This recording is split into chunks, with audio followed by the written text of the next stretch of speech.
mempresentasikan tentang keterkaitan TIP dengan bidang perbankan, industri dan manufaktur, serta hiburan, beserta contoh aplikasi yang digunakan.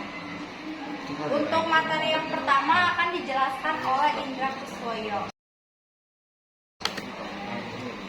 Oke, perbankan adalah badan usaha yang menghimpun dana dari masyarakat dalam bentuk simpanan dan menyalurkan kepada masyarakat dalam bentuk kredit dan atau bentuk-bentuk lainnya dalam rangka meningkatkan taraf hidup rakyat banyak.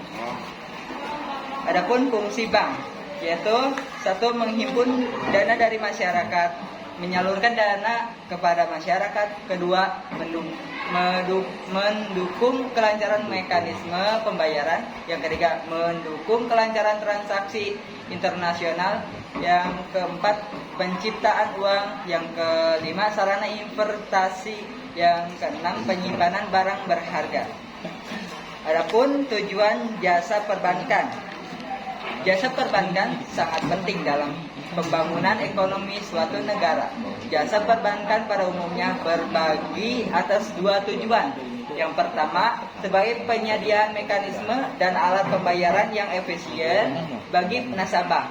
Untuk ini, bank menyediakan uang tunai, tabungan, dan kartu kredit. Ini adalah peran perbankan yang paling penting dalam kehidupan ekonomi. Tanpa adanya penyediaan alat pembayaran yang efisien ini, maka barang hanya dapat diperdagangkan dengan cara barter yang memakan waktu. Yang kedua, dengan menerima tabungan dari nasabah dan meminjamkannya kepada pihak yang membutuhkan dana, berarti bank meningkatkan arus dana untuk investasi dan memanfaatkan yang lebih produktif. Bila peran ini berjalan dengan baik, ekonomi suatu negara akan meningkat. Tanpa adanya arus dana ini, uang hanya berdiam di saku seseorang. Orang tidak dapat memperoleh pinjaman dan bisnis tidak dapat dibangun karena mereka tidak memiliki dana pinjaman. Selanjutnya ada dampak positif dan juga dampak negatif. Dampak positif bank adalah kita dapat menabung uang dengan adanya bank serta aman dan transaksi dipermudah dengan menggunakan ATM. Dampak negatifnya yaitu bank adalah munculnya niat-niat oknum tidak bertanggung jawab untuk merampok bank, ATM, penjarahan serta teror terhadap pemilik tabungan. Contohnya ada Livin by Bank Mandiri, yang kedua Alobank, yang ketiga Digibank Bypass.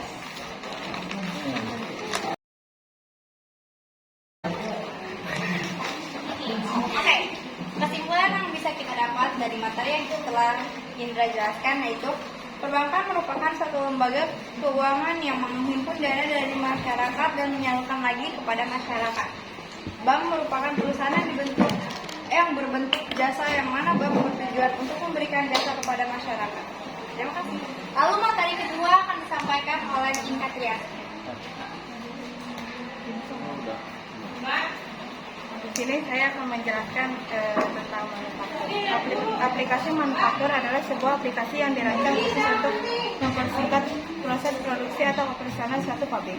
Aplikasi ini merupakan salah satu modul yang terdapat di dalam sistem ERP manufaktur. Jenis proses manufaktur ada tiga jenis. Ada tiga jenis fungsi yang terlibat dalam proses manufaktur, yakni mengubah sifat fisik bahan baku atau mentahan, mengubah bentuk dan mengubah ukuran benda yang menghasilkan akurasi dimensi.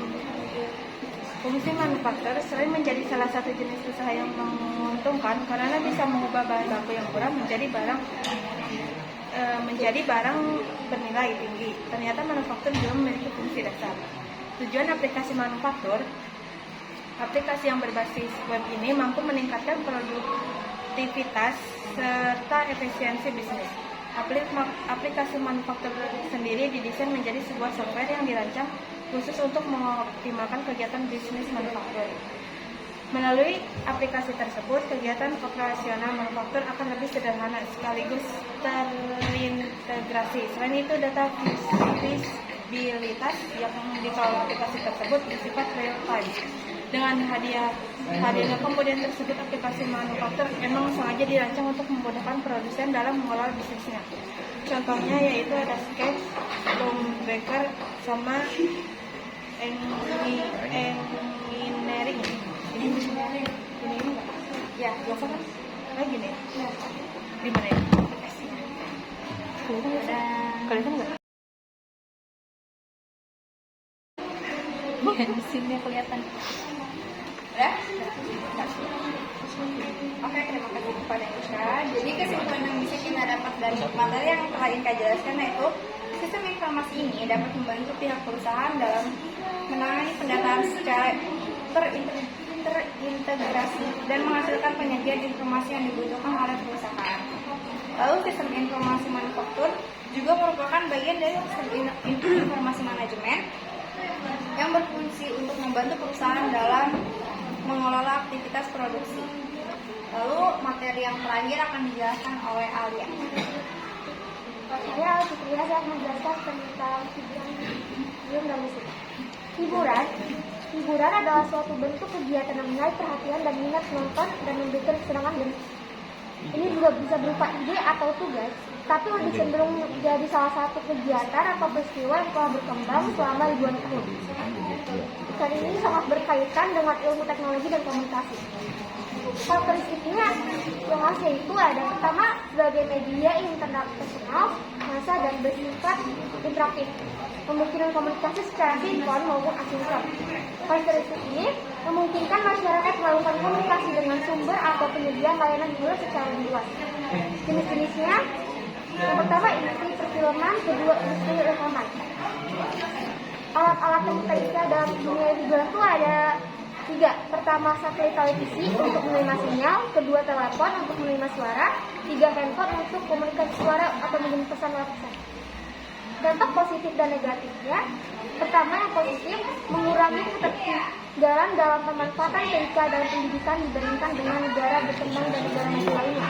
Kedua, peningkatan kualitas sumber daya manusia melalui perkembangan dan penggunaan teknologi informasi dan komunikasi. Ketiga, penggunaan komputer di dunia hiburan memudahkan dalam penyajian informasi. Yang keempat, paket-paket aplikasi untuk animasi dan efek merupakan program-program yang sering digunakan dalam pembuatan animasi dan efek tersebut. Kelima, dalam bidang permainan, penggunaan komputer digunakan untuk mengisi waktu luang dengan program-program film dan musik. Dampak negatifnya ada pornografi, penipuan, dan tayangan kekerasan. Contoh aplikasinya ada YouTube, Spotify, dan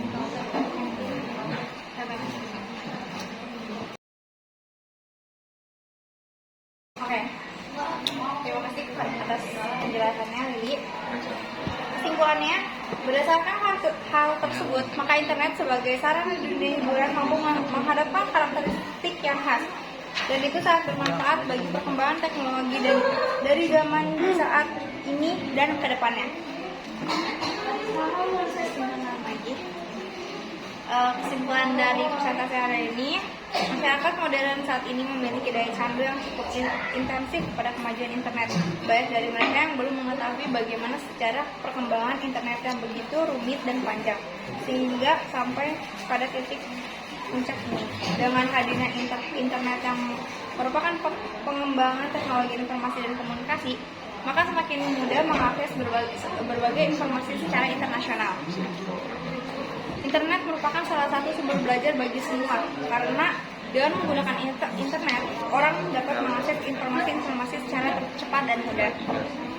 Sekian dari kelompok kami. Mohon maaf. Wassalamualaikum warahmatullahi wabarakatuh. Waalaikumsalam warahmatullahi wabarakatuh. Halo guys, jadi kita hari ini mau presentasi. Gimana pastinya? Pakai cara yang cepat ngobel. Aku jadi guys. Jadinya kelompok berapa nih? 1. Kalau nggak kelompok 4 nih, udah siap nih. Kelompok berapa tuh, please? Ya udah. Buru atuh.